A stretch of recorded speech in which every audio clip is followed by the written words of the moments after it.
Welcome, everyone. I'm Sue Barber, author, former IT director for a Fortune 500 company, turned executive coach, and this is the Visibility Factor podcast, where we explore how to raise your visibility and play bigger at work and in life. We'll explore key topics and welcome guests that help you shift your thinking about yourself so you can see new possibilities for your leadership. I'm on a mission to create a visibility movement for leaders to show their value and be seen for their true talent. Are you ready to take the next step towards a higher level of visibility for yourself? Let's go. Hello, everyone. This is Sue Barber. Welcome back to the Visibility Factor podcast. I am thrilled today to have my guest, Linda Barutha, here join me. I'm going to go and read her bio really quickly for you, and then we'll get into some great conversation. Linda Barutha is an online visibility strategist with 25 plus years in corporate IT and 20 years of entrepreneur experience. She's also the host of the Be True to You podcast and the co-author of a book titled Invisible No More, Stepping into the Spotlight. She helps health and wellness professionals out with her SEO-First Framework for online marketing. Her team multiplies your messaging in order to simplify your life. When she isn't helping her clients and leading her team, she can be found sipping some iced tea and watching her favorite baseball team. Welcome to the show, Linda. Thank you so much for having me, Susan. Yeah. Okay, so now I have to ask, who's your favorite baseball team? Milwaukee Brewers. I was going to guess that, but I didn't want to assume. Of You course, never know. You're a rival, so of course, right? Yeah, of course. Actually, we're kind of Atlanta Braves fans because we lived in Atlanta for 9 years. So we kind of, we also obviously like the Cubs too. So yeah, totally cool. Yeah. Linda and I actually met a couple months ago, and I was on her podcast, and we found out that we live not far from each other. We have a lot of things in common. So I'm excited to share this conversation with the listeners and really just help them understand kind of the importance of visibility online. Yeah. So you and I both had long corporate careers in IT. What made you decide to leave corporate? Well, I left corporate the first time back in 1995, and that was to be a stay-at-home mom. So that was the first time I left corporate, which was the scariest thing ever. Simply because I never saw myself doing that. I was one of those kids as a teenager, I wanted to be Mary Tyler Moore. Okay. That's a visual right there. Okay. Yes. That was my role model, to be like Mary Tyler Moore, that independent corporate working executive. And, so when I actually left a bank that I worked for 15 years, that was huge. And we had just built a house, and my daughters were like 4 and 6 at the time. So, so that was the first time. And then when I got back into it many years later and started working again, I left very intentionally to be an entrepreneur and to have the change of lifestyle, the freedom that comes with it, and really the excitement and creativity of being your own boss. I love that. I'm highly creative, and I don't like having other people's boundaries, I guess. Mm-hmm.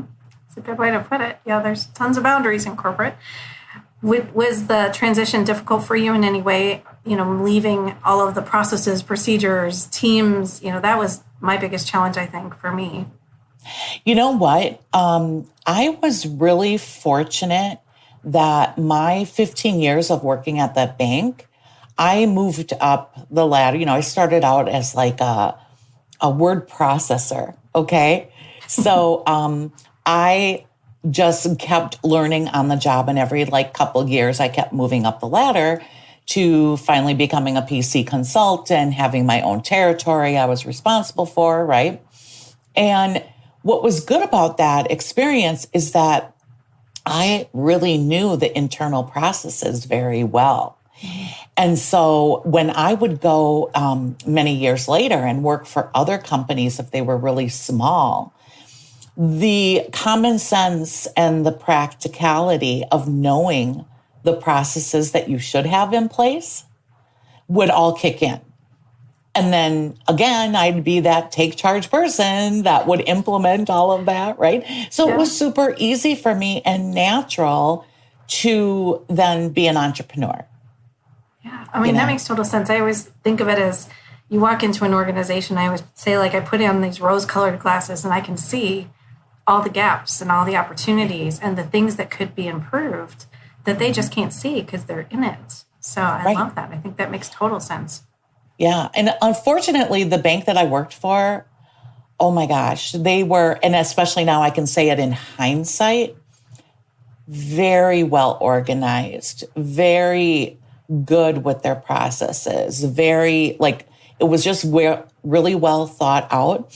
And just even from watching my husband, who is in IT in a different capacity, of course, but the different companies he's been at, we see all those huge gaps. We see all of that. It's like, oh my gosh. Yeah. How come they can't see that? Right. Yeah. So how did you decide what you were going to do as an entrepreneur? There was no immediate decision. All I knew is that I was going to work online. I was going to be remote. I was going to be able to do what I'm good at, right? And it has really evolved drastically in the past 5 years in particular, to the point of me building a team, which I started a couple of years ago. And I've really been honing in on serving clients with what I know we can do for them that they need.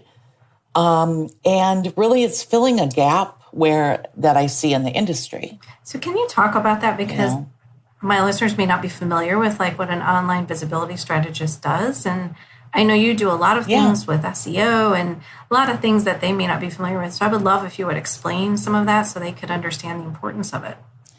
Sure. Yeah. So what we do, we're basically a marketing agency.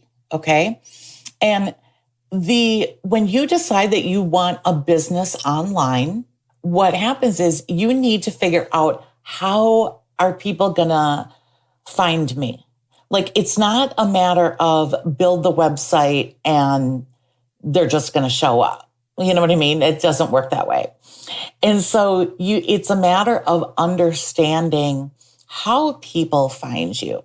And one of the biggest go-tos and biggest mistakes that the majority of people make is, because they spend a lot of time on either Instagram or Facebook, they think, oh, I just have to show up there. I just have to go on there and then they're going to know what I do and they're going to buy from me. And it's like, no. The average lifespan, if you will, of a Facebook post is 4 hours. And that goes to the graveyard. So you need to have a more solid strategy. And that's why I decided to focus on SEO, which is search engine optimization. And what that does is basically allows you to use the internet the way it was originally designed. When it comes to finding something, right? You go to do a Google search.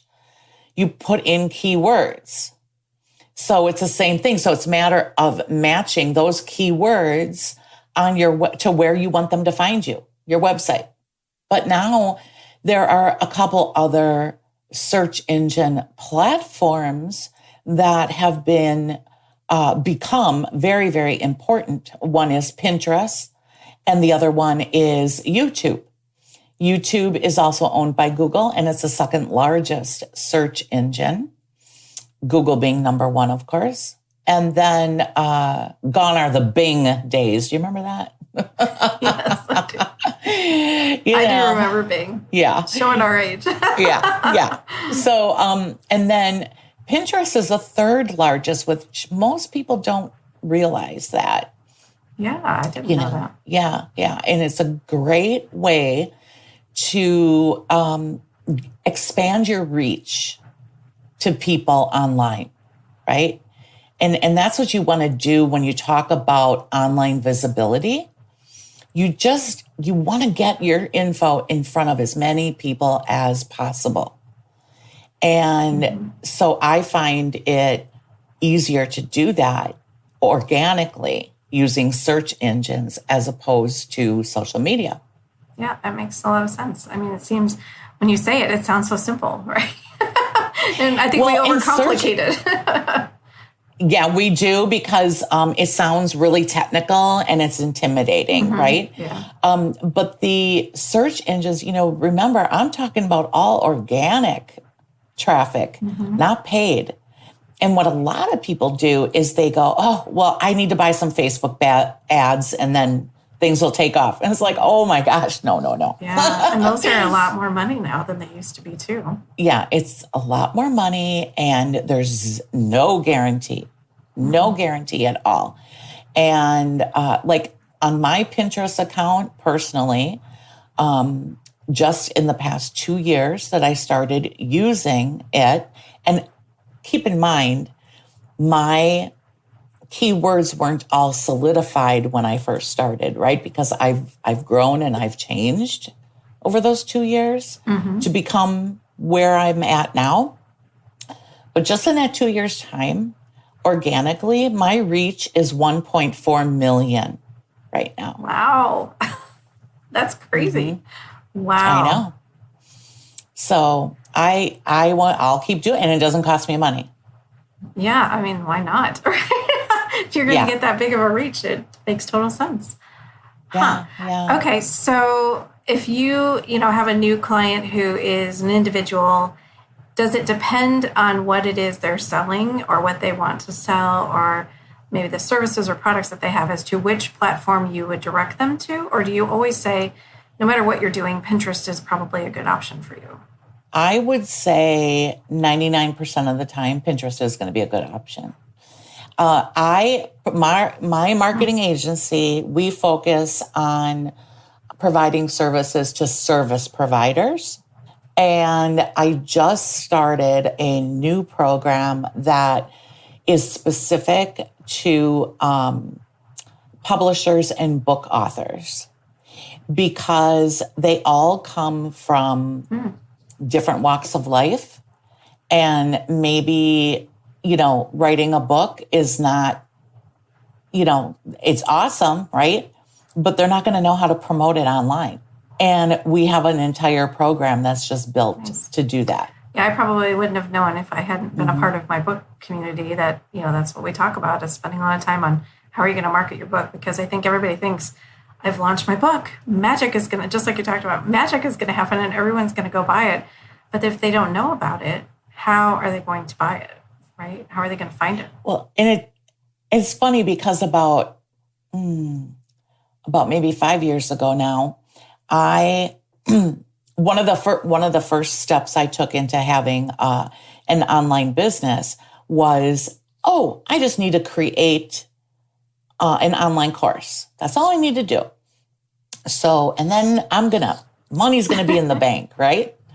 So I am a real type A overachiever. So I dived in and I followed everything, perfectly. I literally got all 8 modules, like video recorded and edited and everything in 1 week's time. Like, I really worked on it, right? Because I knew my topic inside and out already. And so I did that. And then all of a sudden it was like, you have to launch this now. And it was like, to who? Right, exactly. Yeah. Right? Yeah. And at the time, I had an email list of about 400 or something like that. And so then I had to go I was very discouraged. I was really mad because I thought, this is the only thing I have to do. Oh, I was so wrong. Because you don't think about the next steps, the marketing piece. Nobody wants to hear about the marketing piece. They want the shiny object, right? But the reality of working online, especially, you've got to figure out how to market. So I had to take this huge step back, create a lead magnet, which was a ebook, right? get that up on Amazon to try to drive traffic, then do a launch. I did, drastically in probably 1 week's time, doubled my email list by doing that. But again, all along the way, and I kept thinking, what a disappointment, right?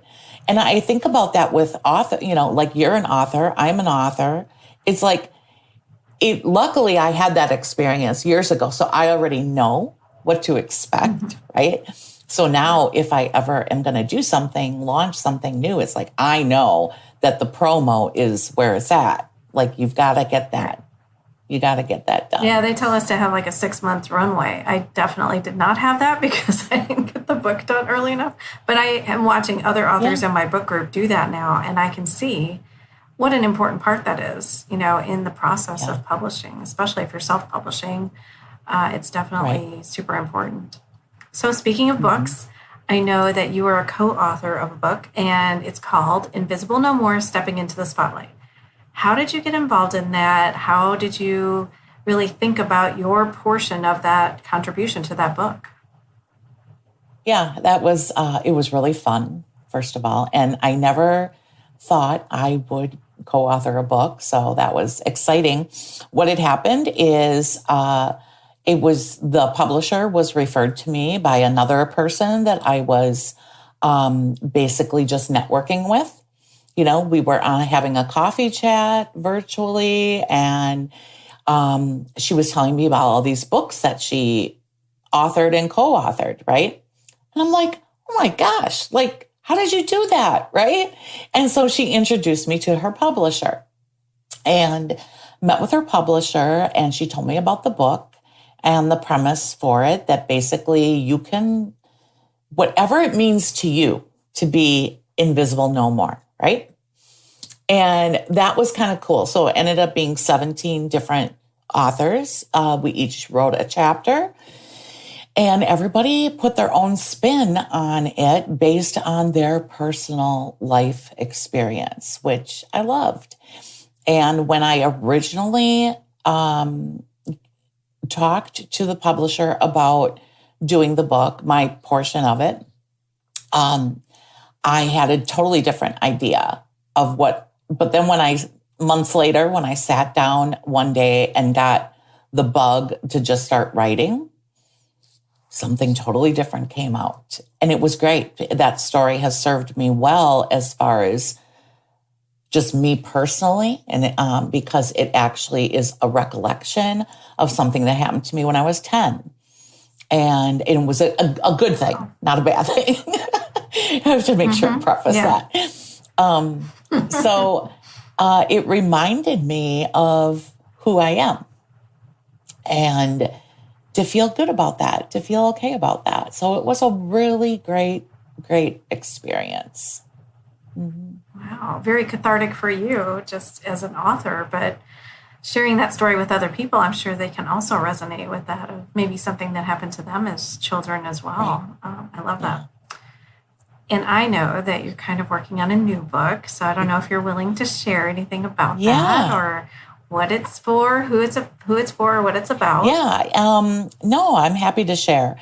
So that's another project that is evolving as we speak. It is basically going to be called The Limitless CEO, and it's going to be a guide for today's entrepreneur. And it really is a combination of leadership, mindfulness, for today's generation, and what it takes to succeed as a CEO, right? Because if you own your own online business, you are a CEO, and you better be wearing that hat accordingly, and you proudly, right?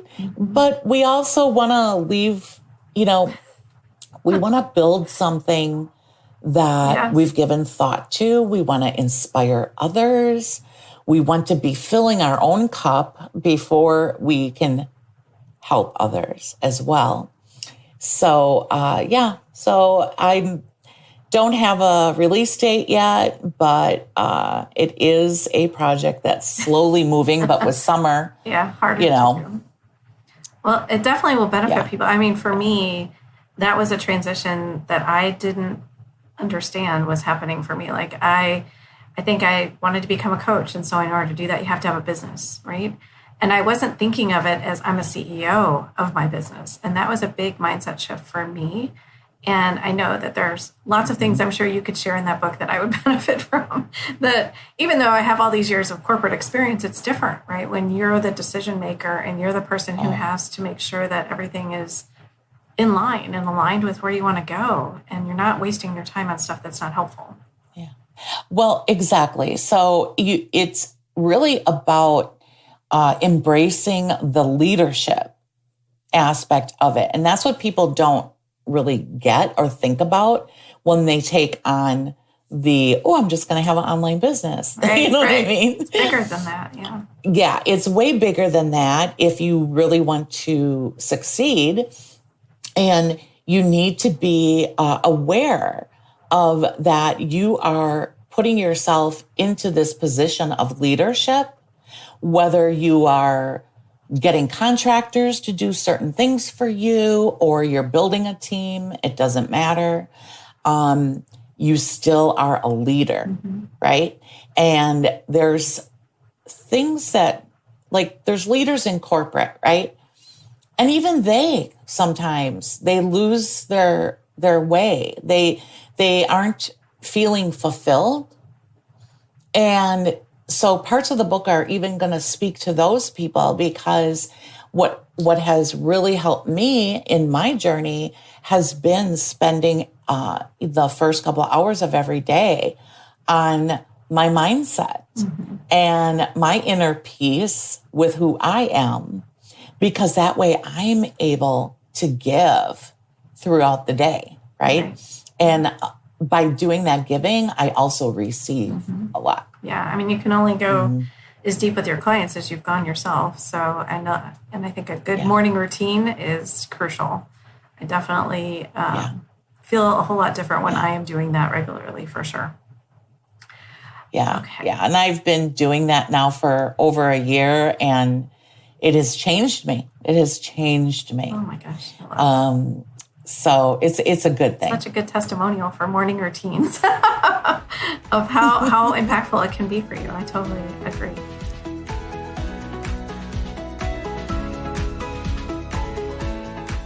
So Linda, now I want to go into the Rise and Shine visibility questions that I take all my guests through, and I would love to get your input on these. So the first one is fill in the blank. Visibility is? Different for everyone. Ooh, can you elaborate a little bit on that? Yeah, because I think everyone's perception is a little bit different. Like, I remember my younger daughter.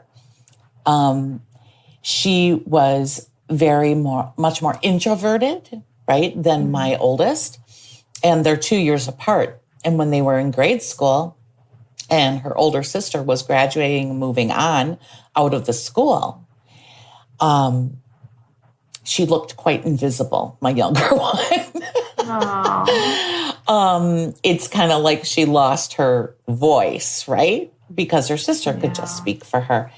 And I really think, though, it was a perception thing, because she physically was there.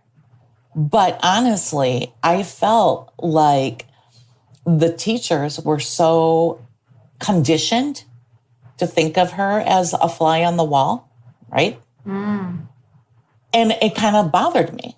Like, I literally had to go into the principal's office with the teacher, and then she was in 7th grade at the time. And I had to have this conversation with them and say, she's not invisible, and she has feelings. She's right here. You need to recognize and communicate with her and not forget about. I feel like she's being forgotten, So the fact that I had to go in there and point that out. So it's everyone's perception, right? That's why it's different for everyone. Did my daughter feel invisible at the time? I think she wanted to be invisible. A seventh grader, you betcha. Yeah, easier, right? Yeah. But deep down inside, did she want to be invisible? No. Mm-mm. And so amazing that you did that for her and kind of, as set an example of, advocating for your daughter, but how to advocate for herself in the future. That's one of the things I talk about a lot in the book is how important that is to do it for yourself. And obviously it's nice if other people are doing it on your behalf, but if you're not doing it for yourself, you don't know what they're saying. It may be right, it may not be right. Right. And, that was something that I always stressed to both my daughters, like, be your own person, speak up for yourself, be your own person. Don't let it just all eat you up inside. You can tactfully say things.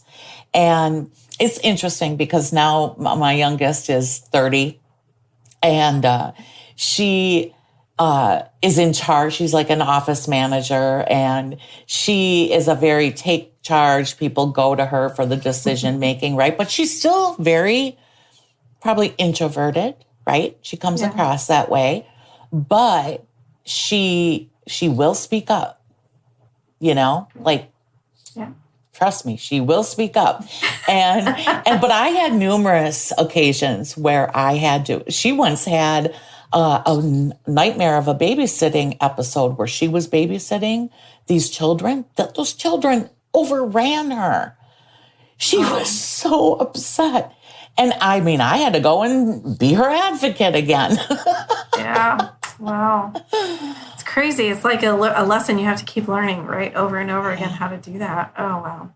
Yeah. Okay. So the next question is, do you have advice or a tip that you could share with the listeners on what you have done to be visible? What I have realized is that all I have to do is be myself. And love that. Not worry about what people think. Do you always want to, wait till I lose more weight or wait till my hair grows out or, you know what I mean? Like, trying to be perfect, right? Right. But the reality is, no, just show up and be yourself. I have discovered that I am happiest when I'm just being myself and people do recognize it. Mm-hmm. I think that's totally true. I've definitely felt that for myself as well. So what is the one piece of leadership or career advice that you received that helped you the most? I have to think about that. Not often that people give me advice. This may be back in your corporate days. I don't know. Yeah, right. Oh, it's really funny. That reminds me. So when this might fit in, I don't know. Let's see if it answers the question. Back in the day, because I did not have a college degree, right? Which for most of my adult life, I let that shadow me, prevent me from the self-confidence, right? Yeah. Just because I thought others would think less of me. And I don't feel that way anymore, but I did for the majority of my life. And I remember going in, talking to my manager at the bank and saying, because I was this technical person that oversaw and met with all the vendors on all of the equipment purchases and, basically approving that, making sure everything was right. So I wanted to be a PC consultant though. And this manager who did look if you had a degree or not, she said, well, you will never, ever, ever be a PC consultant. And I just remember sitting there sobbing, right? I felt so terrible. And I thought, and then part of me wanted to get really mad, right? And I kind of decided I don't believe her. But nonetheless, I walked away very sad, kind of defeated. And it wasn't no more than 2 months went by. And she got riffed out and lost her job. And I was safe. And the best part, though, was that the new manager, he met with me and said, oh, yeah, absolutely. As soon as the next opening comes up. And they did. They promoted me. Wow. Isn't that crazy? So what does that tell you? Yeah, I mean, I think it's definitely changing too. I think, over the last, a few years, right? It's college degrees were once like you didn't get in the door without it. And now that's starting to shift a bit. Bigger companies are starting to say, you know what, your experience is good. Maybe we need to look at that differently. So I think it will open the door for a lot of people who don't have degrees and take into account their experience and help them grow. I mean, in some ways, it's probably good, right? It helps you allow them to get new experiences under a new world that they've never experienced before. Yeah, I would love that. All right, last question. What books have you read recently that you love and would recommend to the listeners? I just bought a new one that came yesterday and started reading it this morning. And I think it's called Quiet Calm. And it is really good. It really just talks about the practice, just practicing 5 minutes a day, what they call being mindful. So that could be just meditating or, whatever. But that quietness and only 5 minutes a day, how you're retraining your brain muscles. Doing that for only 5 minutes every single day, over the course of time, you're going to see huge improvements in less stress. Yes, I just wrote a blog about this yesterday. So Linda and I did not talk about this, obviously, but oh my goodness, yeah, really? I just wrote a blog about it because in the book I talk about a very stressful, high anxiety-ridden implementation that we were doing at work, and how I literally would get up every morning at 5. I would sit in the dark before I picked up my phone and just be quiet for 5 minutes. And it just changed everything. And the reason I thought, why this is working is because that's the only thing I changed. And I would sit in meetings and all of a sudden creative ideas were showing up. And I thought, well, I've been thinking about that problem for weeks. All of a sudden, now I have this idea, and that's the only thing I've changed. So I started doing it, and it definitely lowered my stress, lowered my anxiety, but it brought out more creativity. And that was an unexpected benefit that I didn't, think about. Yeah, it's a neuro-linguistic thing that's actually happening to your brain when you do that. So it's, so I was intrigued. I saw somebody online say, oh, I just got this book and it's really, really good. And I thought, okay. Yeah, I'm going to check it out. Yeah, I love that. Okay, great. Well, thank you so much for being here today, Linda. Is there a place that you want people to reach out to you if they're interested in working with you or just having a conversation with you? Yeah, absolutely. And I thrive on relationships. So definitely don't hesitate to reach out and we can have a chat. You can just go to my website, which is my name, lindabarutha.com. Yeah, easy to remember. Well, I'll put the links in the show notes and everything as well. And I'll put the information for the book that Linda shared in case you want to get it for yourself, because I'm definitely going to pick it up. Thank you so much for being here, Linda, and thank you so much for all the listeners joining, and we will catch you on the next Visibility Factor podcast. Thanks so much. Thanks so much for listening to the Visibility Factor podcast. Remember that visibility starts with small steps that are intentional and consistent each day. Be bold, be visible, be the leader you were meant to be. Find us and subscribe on Apple Podcasts, Spotify, and wherever else you listen to podcasts. Follow us on all of our social media platforms, which are highlighted in the show notes. Thank you for listening, and we'll see you next time on the Visibility Factor podcast.